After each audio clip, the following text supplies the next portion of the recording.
So we're always trying to evolve how people can engage with ballet and dance and the arts, and therefore what our role and responsibility is in ensuring that we can attract or engage with a wide group of people.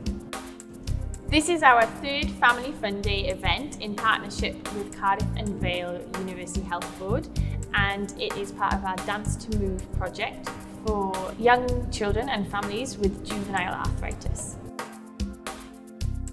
We have these family days where the paediatric rheumatology team come in with their families, and the children come with their parents and their brothers and sisters, and this really brings something that we cannot achieve as clinicians inside a hospital. This takes it to a completely different level.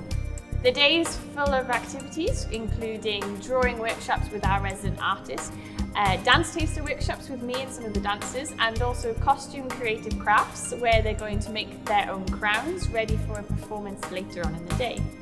There's also mindfulness with Tim Anfield for the parents and the adults. It's made me feel happy that other people have the condition that I have, and I met the people.